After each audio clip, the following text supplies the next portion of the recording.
오늘 하나님의 말씀은 창세기 16장 1절부터 9절까지입니다.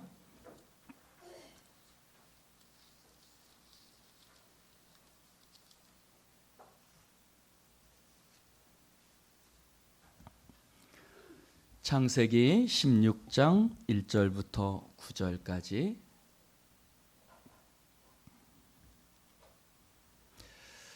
자, 우리 찾아놓고 옆 사람과 좀 인사 좀 합시다. 주님의 이름으로 사랑합니다. 네. 자, 다시 한번요. 앞뒤를 바라보면서 당신의 얼굴을 보니 주님의 얼굴을 본 것 같습니다.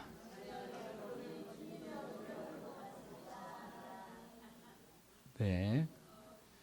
자, 우리 네. 할렐루야. 우리 박옥신 지사님 늘 네. 할렐루야. 네. 자, 우리 하나님 말씀 보겠습니다. 16장 1절부터 9절까지 교독해서 읽겠습니다.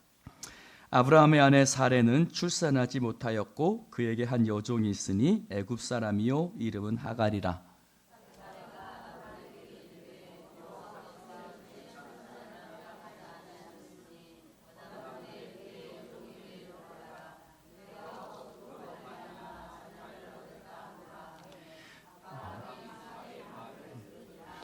아브라함의 아내 사레가 그 여종 애굽 사람 하갈을 데려다가 그 남편 아브라함에게 첩으로 준 때는 아브라함이 가나안 땅에 거주한 지 10년 후였더라.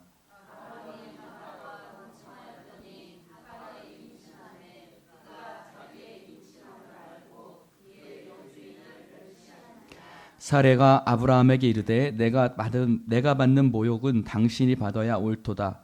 내가 나의 여종을 당신의 품에 두었거늘 그가 자기의 임신함을 알고 나를 멸시하니 당신과 나 사이에 여호와께서 판단하시기를 원하노라.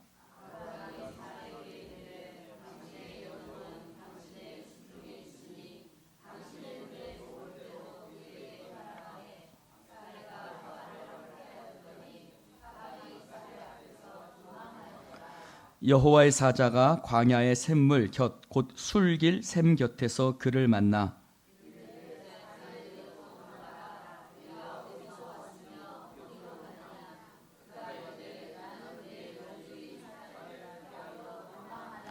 함께합니다. 여호와의 사자가 그에게 이르되 내 여주 돌아가서 그 수하에 복종하라. 아멘. 믿음의 조상이라고 하는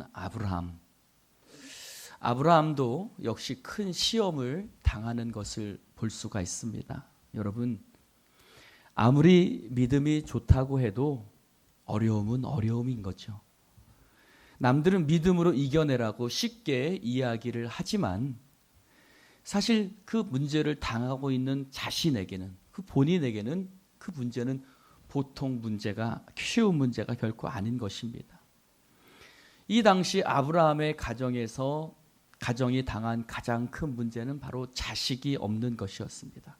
아무리 믿음이 좋더라도 자식 없이 늙어가는 자신의 모습들을 바라보며 그들은 큰 시험에 빠졌고 그 고통을 견디기 어려웠던 것입니다. 여러분, 우리 가운데 어려움이 찾아올 때가 있습니다. 그러나 오늘 이 가정은 그 믿음의 가정임에도 불구하고 자신의 가정에 어려움이 찾아왔을 때 믿음과 말씀으로 하나님의 방법으로 그것을 이겨내지 못하고 인간적인 방법으로 그것을 해결하려고 했고 그것은 그 가정에 더욱 복잡하고 어려운 꼬이는 그 가정을 더욱더 힘들고 어려운 과정으로 나아가게 하는 그런 것들을 볼 수가 있습니다. 여러분, 우리가 언제나 하나님 방법으로 문제를 풀어나갈 수 있는 믿음의 사람들 될 수 있기를 주님의 이름으로 축원을 드립니다. 하나님께서는요, 우리의 믿음을 달아보십니다. 믿음을 달아보신다는 것은 우리를 믿지 못하신다는 말이 아닙니다. 하나님께서 우리의 믿음을 달아보신다는 것은 우리의 속 안에 있는 믿음이 내 속 안에 있는 믿음이 겉으로 드러나기를 원하신다는 것입니다. 그래서 내 안에 있는 믿음을 겉으로 노출시켜 그 믿음을 보일 수 있도록 하나님께서 하신다는 뜻입니다. 아브라함에게 또 사레에게 자식을 낳지 못하는 이것은 하나님께서 그들의 믿음을 달아보시는 하나님의 방법이었습니다. 여러분, 하나님은 때때로 우리에게 믿음을 달아보세요. 여러분, 우리가 언제 믿음을 달아보죠? 좋은 일로는 우리의 믿음이 달아붙이지 않습니다. 어렵고 힘든 일이 있을 때 우리가 얼마나 믿음을 가졌는지 우리의 믿음이 달려지는 것이죠. 아브라함과 사레가 가나안 땅에 온 지 10년이었어요. 근데 10년이 될 때까지도 자식을 주시지 않았습니다. 아마도 이 부부에게 10년은 자신들이 정한 어느 정도 선이었던 것 같습니다. 그들은 이 데드라인을 10년으로 잡았던 것 같습니다. 10년 안에는 하나님께서 우리에게 자식을 주시겠지, 어떤 일이 일어나겠지 하고 기다렸던 것 같습니다. 근데 10년이 지나도 사레는 임신하지 않았고 자식이 생기지 않으니 이들의 믿음은 흔들리기 시작했던 것입니다. 여러분, 하나님이 하늘의 별처럼 바닷가의 모래처럼 주시겠다고 약속하셨지만 그들에게는 자식이 생겨나지 않았습니다. 그 이유가 무엇인지, 어떻게 하나님이 역사하실지 그들은 하나님을 이해할 수 없었고 그들은 하나님의 뜻을 알 수 없었습니다. 여러분, 우리는 나중에 가서야 알게 되는 것이 있습니다. 그것은 무엇입니까? 하나님께서 주시는 아들 이삭이죠. 하나님께서 아브라함과 사라에게 주실 이 자녀가, 이 아들이 보통 아들이 아니라는 것을 알 수 있습니다. 이 아들은 예수 그리스도를 예표하는 자입니다. 그러니 보통의 방법으로, 인간적인 생각과 방법으로, 즉 사람의 능력과 사람의 방법으로 태어나서는 안 될, 하나님께서 기적적으로 주셔야만 하는 그러한 아들이었습니다. 그런 예수 그리스도를 예표하는 이 아들이 태어나기 위해서는, 이 믿음의 후손이 태어나기 위해서는 조건이 있었습니다. 그것은 바로 아브라함과 사레의 그 인간적인 기력과 능력이 더 죽어야 된다는 것입니다. 그들의 몸이 늙어갈수록, 그들의 기력이 쇠할수록, 그들의 기력이 줄어들수록 하나님의 놀라운 기적을 주시는 하나님의 아들이 하나님께서는 준비하고 계셨지만 그들은 그것을 믿지 못하고 기다리지 못하고 있었던 것입니다. 오히려 늙어갈수록, 기력이 줄어들수록 초조하고 그들은 더욱더 불안해졌던 것입니다. 하나님께서는요, 아브라함과 사레의 기력이 완전히 쇠하기를 기다리셨어요. 하나님은요, 때로 우리의 인간적인 능력이 완전히 무너질 때까지 기다리세요. 하나님께서는 나의 모든 인간적인 방법을 더 이상 사용할 수 없을 때까지 하나님께 온전히 맡겨야만 하는 상황까지 하나님께서 기다리세요. 그래야 하나님의 능력이 나타나기 때문입니다. 아따, 아멘들 안 하시네. 그 자녀가, 태어날 자녀가 말씀의 자녀요, 기적의 자녀요, 하나님의 능력과 은혜의 자녀라는 것을 드러내기 위해서는 아브라함과 사레의 인간적인 모든 능력이 온전히 죽어져야 했던 것이죠. 그러나 그렇게 되어질수록, 즉 아브라함과 사레의 나이가 많아질수록 그들은 초조해지고 믿음의 바닥을 보이기 시작했던 것. 여러분, 우리도 마찬가지예요. 하나님은 우리가 모든 것을 하나님께 맡기고 하나님의 은혜 안에 거하기를 원하십니다. 그러기 위해서는, 내가 온전히 주님만 의지하기 위해서는 나의 모든 인간적인 능력을 내려놓게 하시죠. 그러나 그럴수록 불안해지고 두려워지고 우리의 믿음은 바닥을 보이기 시작하는 것입니다. 사례가 더 심했던 것 같아요. 왜요? 여자니까요. 자식을 낳지 못하는 것은 지금도 그렇지만 그때 당시에는 더더욱 여자로서 부끄러운 일이었고 여자로서 굉장히 수치스러운 일이었습니다. 그래서 그는 더 늙기 전에 자식을 하나 가져야겠다라는 그런 생각을 하게 되었습니다. 아브라함은 사레의 생각이 잘못됐다는 것을 알면서도 동의해 주었죠. 아마도 아브라함은 사레가 굉장히 안타까웠던 것 같습니다. 그래서 그는 그렇게라도밖에 할 수밖에 없는 사레의 마음을 이해했고 그래서 사레의 제안을 따랐습니다. 여러분, 하나님께서 아브라함에게는 자녀를 주시겠다고 약속하셨습니다. 갈대아 우르에서 불러낼 때부터 하나님께서는 그에게 후손을 주겠다고 약속하셨습니다. 그러나 그것은 첩을 통해서는 아니었습니다. 반드시 사레의 몸이라고 말씀하시진 않았지만 그것은 첩을 통해서는 분명히 아니었을 것입니다. 여러분, 우리는 우리의 믿음을 가만히 놔두어서는 안 됩니다. 무슨 뜻이냐면 우리가 하나님의 말씀을 붙들려고 할 때 수많은 의심들이 찾아온다는 것입니다. 사단 마귀가 우리의 믿음을 빼앗기 위해서 우리가 하나님을 붙들지 못하게 하기 위해서 사단 마귀는 수없이 우리를 흔든다는 것입니다. 그때 어떻게 해야 됩니까? 우리는 하나님의 말씀을 가만히 듣고만 있고 가만히 생각하는 것만이 아니라 하나님의 말씀을 계속해서 묵상하고 하나님의 말씀을 소화하고 그 말씀을 내 삶 속에 적용할 수 있기를 주님의 이름으로 축원을 드립니다. 시편 기자는 이렇게 얘기했습니다. 내가 성소에 들어가서야 하나님의 뜻을 깨달았다고 얘기합니다. 여러분, 우리가 하나님의 말씀을 듣는 자리에 나와야 될 줄로 믿습니다. 여러분, 하나님께서 언제 어디서 어떻게 여러분에게 말씀하실지 모릅니다. 안타까운 것은 분명히 하나님께서 주시는 말씀이 있는데 그 자리에 그 사람이 없을 때 너무나 안타깝다라는 것입니다. 사랑하는 성도 여러분, 왜 우리가 수요예배를 드려야 되고 왜 새벽 예배를 드려야 됩니까? 바로 그 순간 하나님께서 나에게 주시는 말씀을 내가 들을 수 있기 때문입니다.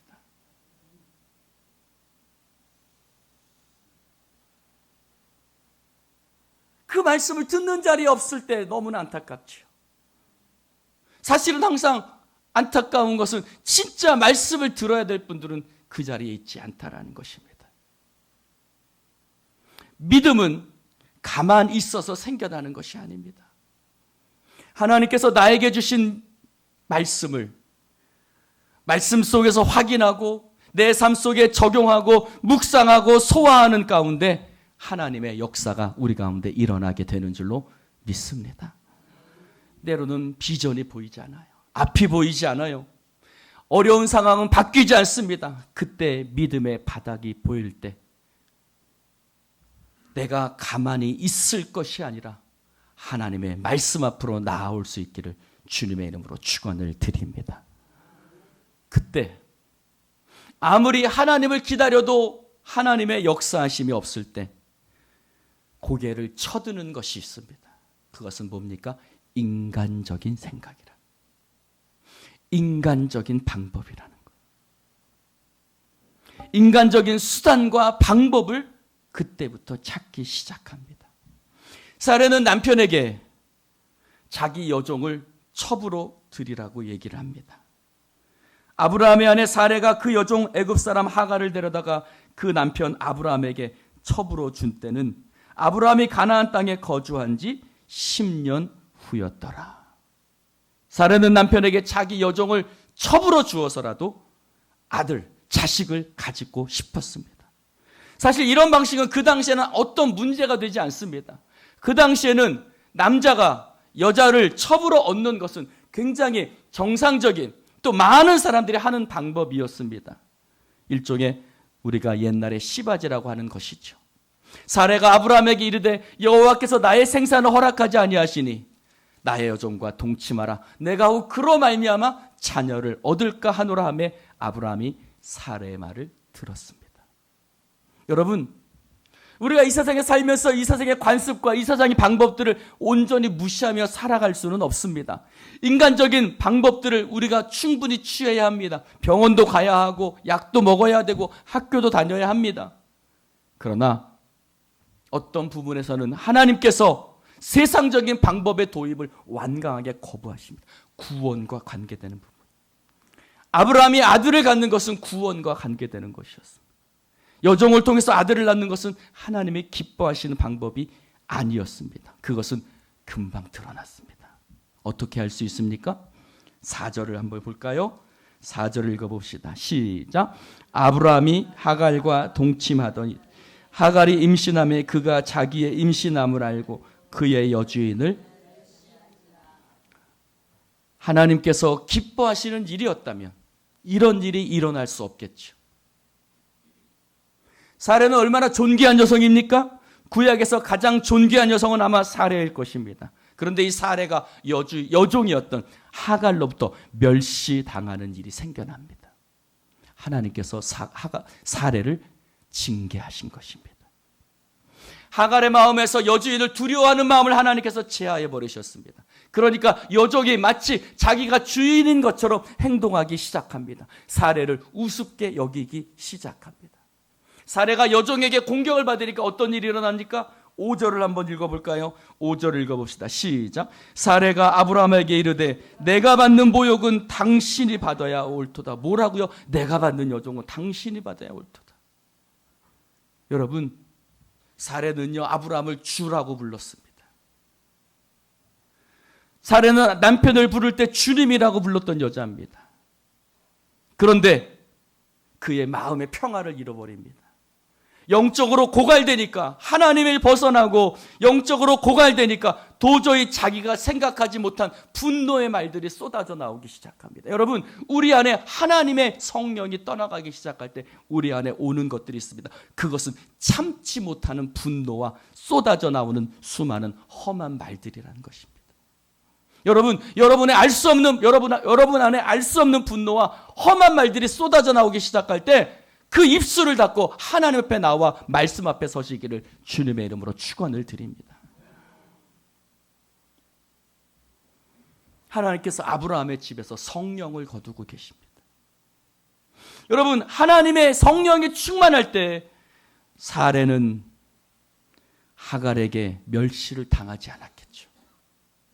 또 사레가 아브라함에게 이런 식으로 말하지 않겠죠. 사레는 아마 나중에 후회했을 거예요. 후회하지 않았겠어요? 내가 그때 그렇게 하지 말걸. 그는 자기 남편에게 대들었고 자기 남편을 멸시했던 일이 굉장히 후회스러웠을 거예요. 그러나 하나님의 녹음기는 돌아가고 있어요. 사레의 말이 그대로 성경에 녹음되어져서 기록되어지고 있다는 것입니다. 우리가 한순간에 화나서 분노해서 내뱉은 말도 하나님의 녹음기에는 다 저장되고 있다는 거예요. 여러분, 아브라함은 누굽니까? 하나님의 선지자예요. 하나님의 종이었어요. 하나님께서 아브라함을 통해서 온 세상을 축복하시겠다고 부르신 하나님의 축복의 통로였어요. 그런 아브라함을 사레는 업신여기고 그의 권위를 부정했던 것입니다. 사랑하는 성도 여러분, 옆 사람에게 이렇게 해봅시다. 뭐라고 얘기하냐면 당신의 가정은 작은 하나님의 나라입니다. 사랑하는 성도 여러분, 아브라함의 가정은요 작은 하나님의 나라였어요. 하나님의 나라의 특징은 뭡니까? 자발적으로 권위에 복종한다는 것입니다. 스스로 자신을 낮추어 다른 사람의 권위를 인정하는 것입니다. 자기가 하고 싶은 대로 기질대로 하는 것은 하나님의 나라가 아닙니다. 사레는 뭔가 하나님의 뜻을 이루어 드리려고 했는지는 모르지만 그가 택한 인간적인 방법으로 말미암아 하나님의 질서는 파괴됐습니다. 자기는 자기대로 여종에게 멸시를 당했고 남편은 남편대로 굴욕을 당하는 비참한 지경에 빠지고 말았습니다. 그 이유가 어디 있습니까? 하나님의 말씀을 끝까지 붙들지 못했기 때문입니다. 하나님의 말씀을 끝까지 붙들지 못했기 때문에 그의 가정은 무너지고 있었던 것입니다. 더 중요한 이유가 있습니다. 더 중요한 이유는 뭘까요? 하나님께서 사레를 사랑하셨기 때문에, 하나님께서 아브라함을 사랑하셨기 때문입니다. 무슨 말입니까? 여러분, 하나님께서 아브라함을 사랑하시지 않았다면 그 당시 사회 통념상 얼마든지 허용될 수 있는 일을 그 가정 안에도 충분히 하나님께서 허용해 주실 수 있었을 것입니다. 그러나 하나님은 그의 가정을 사랑하셨기 때문에 그가 인간적인 방법, 하나님을 의지하지 않고 인간적인 방법을 사용할 때 하나님께서 그 길을 막으셨다라는 것입니다. 여러분, 다른 사람은 다 되는데 나는 안 될 때가 있어요. 다른 사람은 다 인간적인 방법이 통하는데 왜 나만 안 될까요? 그것은 하나님께서 나를 사랑하시기 때문에. 여러분, 그 약속에 대한 하나님의 의지가 확고하기 때문에, 하나님께서 나를 사랑하시기 때문에 하나님은 내가 인간적인 방법으로 나아갈 때 그 길을 막으시는 거예요. 여러분, 내가 인간적인 방법으로 나아갈 때 하나님께서 막으시지 않는다면 우리는 하나님을 의지하지 않게 되겠죠. 하나님을 붙들지 않게 되겠죠. 사랑하는 성도 여러분, 하나님께서 아브라함과 사라를 사랑하셨기 때문에 하나님께서는 그것을 막으셨어요. 사랑하는 성도 여러분, 겉으로 보기에는 사라의 생각처럼 되어가고 있었습니다. 하갈은 바로 임신을 했고 그리고 아들까지 낳았습니다. 그러나 사라의 마음에는 평안이 없었고 분노가 치솟아 올랐습니다. 남편에 대한 불신이 가득했습니다. 사라가 아브라함을 공격했을 때 어떻게 됐지요? 6절 말씀해 보니까 아브라함이 사라에게 이르되 당신의 여종은 당신의 수중했으니 당신의 눈에 좋을 대로 그에게 행하라 하며 사라가 하갈을 학대하였더니 하갈이 사라 앞에서 도망하였다고 말하고 있습니다. 여러분, 아브라함은 그의 가족에서 리더십이 사라지고 있는 것을 볼 수 있습니다. 아브라함은 그 가정의 영적인 지도자였습니다. 그러나 자신의 위치를 지키지 못하고 있습니다. 물론 이런 태도는 사라에 대한 안타까움에서 되었을 것입니다. 사라가 인간적으로 너무나 힘들고 하고 있기 때문에 사라를 이해하고 있었기 때문이죠. 그러나 아브라함의 이런 태도는 사라에게 어떤 도움도 주지 못했습니다. 어떻게 됐지요? 사라가 하갈을 학대했고 하갈은 도망쳐 버린 것을 볼 수 있습니다. 여러분, 하갈의 도주는 무엇을 의미하고 있습니까? 이것은 한 여종마저도 아브라함의 지도력을, 리더십을 인정하지 않는다는 것입니다. 하나님의 구원의 능력이 여종에 의해서도 조롱받게 된 것입니다. 여러분, 하나님께서 축복하시지 않을 때, 하나님의 말씀이 무너질 때 작은 하나님의 나라는, 가정은 깨어지는 것입니다. 스스로 자신을 낮추고 말씀에 복종하는 관계가 유지되는 것이 아니라 판단하고 업신여기고 불순종하게 되는 것이죠. 그래서 여종이 도망하게 됩니다.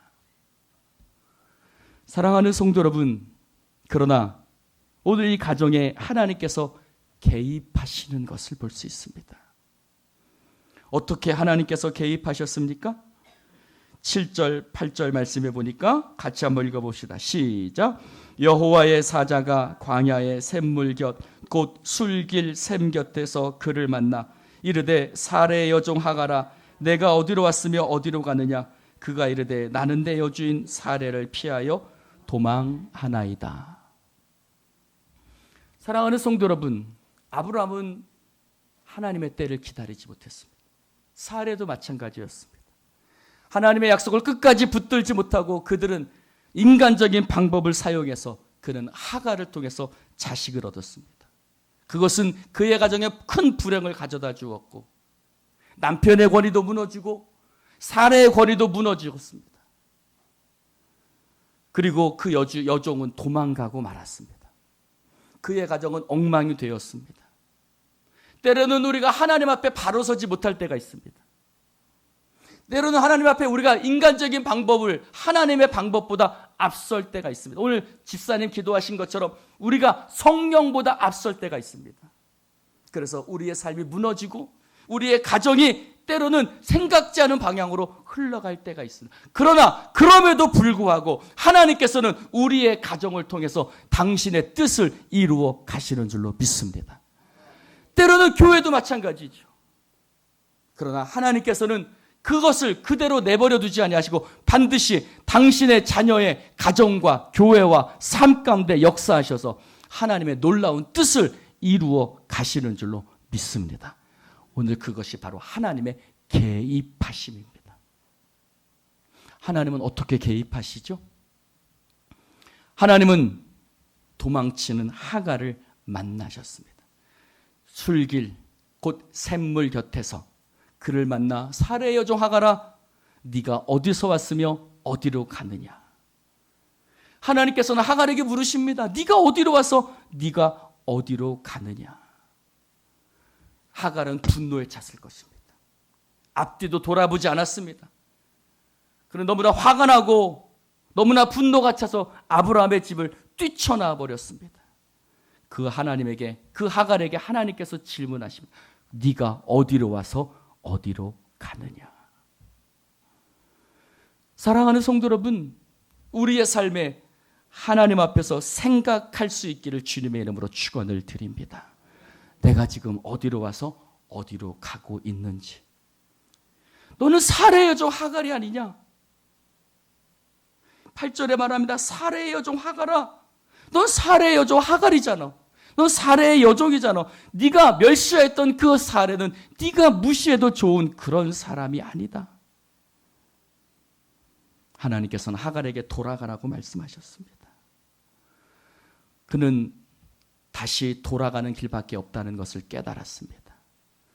하갈이 사레에게 복종하기 시작할 때 모든 문제가 해결되고 그 집안은 정상으로 돌아오기 시작했습니다. 사랑하는 성도 여러분, 한번 생각해 보십시오. 아무것도 아닌 것 같았던 여종 하나가 얼마나 집을 엉망으로 뒤흔들어 놓을 수 있습니까? 이것은 우리의 가정이나 교회에서도 마찬가지입니다. 교회에서도 누구든지 한 사람이라도 불평하면서 정당한 권위에 복종하지 않고 자기 마음대로 행동할 때 교회 전체는 깊은 마음의 상처를 받게 되죠. 교회는 스스로 말씀의 권위에 복종할 때 아름답게 유지되어질 줄로 믿습니다. 그러나 자신이 인정하지 못한다고 해서, 자신이 인정할 수 없다고 해서 자기 마음대로 행동하고 마음대로 뛰쳐나가 버릴 때 사실 하나님의 말씀이 할 수 있는 일은 아무것도 없습니다. 하나님의 말씀은 스스로 복종하는 자에게 은혜가 되지만 복종하기를 거부하는 자에게는 하나님의 말씀이 할 수 있는 게 없어요. 우리가 하나님의 백성이 된다고 하는 것은 말씀의 멍에를 지는 것입니다. 말씀의 멍에를 진다는 것은요, 하나님의 말씀에 스스로 복종하는 것을 이야기하고 있습니다. 여러분, 우리 안에 기질이 살아있어요. 자기 가슴 한번 손져보세요. 기질이 있어요, 없어요? 못된 기질이 있어요, 없어요? 있지요. 기질이 살아있을 때는요, 매이는 게 싫어요. 말씀에 매이는 게 싫어요. 권위에 매이는 게 싫어요. 내 마음대로 하고 싶어요. 말하고 싶은 거 있으면 다 해버리고 싶어요. 목사님, 이거 다 말 안 하려고 했는데. 장로님, 다 이거 말 안 하려고 했는데. 뛰쳐나가고 싶어요. 하나님의 말씀의 권위는 여지없이 무너져 버리는 것입니다. 이때 하나님의 개입하심이 있습니다. 하나님이 개입하셔서 그의 가정을, 아브라함의 가정을 하나님께서 이끌어 가시는 줄로 믿습니다. 여러분, 여러분의 가정에서 여러분의 아들이나 딸이 여러분의 말에 복종하지 않고 만약에 뛰쳐나가서 한두 달 동안 돌아오지 않는다면 어떻게 될까요? 집안 꼴이 말이 아니겠지요. 그 자식이 돌아와야 아버지가 되고 어머니가 되는 거예요. 하나님의 집도 마찬가지예요. 하나님의 집도 마찬가지입니다. 교회도 마찬가지예요. 여러분, 돌아와서 그 말씀에 복종할 때 그것이 교회고 그것이 목사고 그것이 성도가 되는 거예요. 여러분, 기질이 가장 문제예요. 하갈 같은 기질이 우리 안에 있어요. 시름은 뛰쳐나가는 거죠. 하갈 같은 기질이 하나님의 나라를 파괴시킵니다. 여러분, 신앙의 열매는 기질의 변화로 나타나야 합니다. 자기 자신을 죽이고 하나님의 말씀에 복종할 때 하나님의 나라는 세워지는 줄로 믿습니다. 여러분, 오늘 말씀 우리 가운데 보여주는 것이 있습니다. 믿음의 조상인 아브라함도 때로는 한계가 느껴질 수 있다는 것입니다. 우리에게도 이런 문제들이 있을 때가 있어요. 스스로 믿음이 있다고 생각하지만 기다리기 어렵고 참지 못하는 내 믿음이 바닥을 보이는 그런 때가 있다라는 것입니다. 하나님께서는 사라가 그의 하갈을 여종을 취하는 방법을 하나님께서 그냥 내버려 두시는 것을 볼 수 있습니다. 왜냐하면 그것이 얼마나 헛된 것이라는 것을, 그것이 얼마나 위험하고 무익한 것인가를 깨닫게 하시기 위함입니다. 결국 이런 일을 통해서 아브라함과 사레는 자신의 믿음의 부족함을 느끼게 되었고, 그리고 하나님의 때까지, 100세가 될 때까지 그들은 하나님 앞에 믿음으로 기다릴 수 있었다는 것입니다. 사랑하는 성도 여러분, 하나님의 때를 기다리는 것이 가장 어렵습니다. 하나님의 때까지 기다려야 하는데 가장 어려워요. 하나님의 말씀을 붙들고 가야 하는데 그게 어려워요. 그러나 하나님 앞에 기다리는 자에게 하나님께서 놀라운 축복을 허락해 주실 줄로 믿습니다. 여러분, 때로는 분노가 우리로 하여금 앞뒤를 가리지 못하게 할 때가 있습니다. 이 하갈처럼, 이 사례처럼 때로는 분노가 우리로 하여금 앞뒤를 가리지 못하고 파멸의 길로 걸어가게 할 때가 그랬습니다. 하갈이 그랬습니다. 그는 분노를 견디지 못하고 아브라함의 집을 뛰쳐나왔습니다. 그러나 그것은 죽음의 길이었어요. 여러분 안에 분노가 치밀 때 한번 생각해 볼 수 있기를 바랍니다. 내가 누구며 내가 이렇게 화를 내는 것이 정말 정당한 이유가 있는지, 내 감정을 객관화시키고 하나님 앞에 믿음으로 나아갈 수 있기를 주님의 이름으로 축원을 드립니다. 여러분, 하나님의 말씀에 복종할 때 하나님의 나라는 이루어질 수 있습니다. 우리가 하나님의 말씀에 복종할 때 하나님의 축복을 받을 수 있습니다. 하나님의 말씀을 따르지 않으면 하나님의 축복을 받을 수 없습니다. 우리는 들나귀 같은 기질이 있습니다. 뭔가 변하고 뭔가 새로워지고 뭔가 나를 알아줘야 할 때 직성이 풀리는 그런 들나귀 같은 기질이 있습니다. 그러나 그것은 성령님께서 주신 마음이 아닙니다. 이스라엘 백성들은 하나님의 축복을 끝까지 누리지 못한 것은 바로 그들의 기질 때문이었습니다. 들나귀 같은 기질들, 목이 곧은 백성들. 사랑하는 성도 여러분, 하나님의 풍성한 삶을 누리는 사람은 성령으로 그 기질이 변화되는 사람인 줄로 믿습니다. 성령님은 우리의 기질을 변화시켜 주시는 하나님이신 줄로 믿습니다. 사랑하는 성도 여러분, 하나님의 말씀을 내 삶 속에 적용하고 하나님의 말씀을 붙들고 나아가서 내 안에 있는 불안과 염려를 극복할 때 우리는 하나님의 때를 기다릴 수 있게 되는 줄로 믿습니다. 하나님께서는 반드시 엄청난 상급으로 우리의 삶에 채워주실 줄로 믿습니다. 기도합시다. 하나님 아버지, 감사합니다. 오늘 주님 말씀을 함께 나눌 수 있도록 축복해 주시니 감사합니다. 성령이여 기름 부으시고 성령이여 역사하시고 성령이여 우리 가운데 함께 하셔서 주여 우리 가운데 주의 놀라운 은혜를 보게 하여 주시옵소서. 성령이 오셔서 우리의 기질을 변화시켜 주시고 우리로 하여금 하나님의 나라를 이루어가게 하여 주시옵소서. 성령의 역사하심을 믿사오며 예수님 이름으로 기도드리옵나이다. 아멘.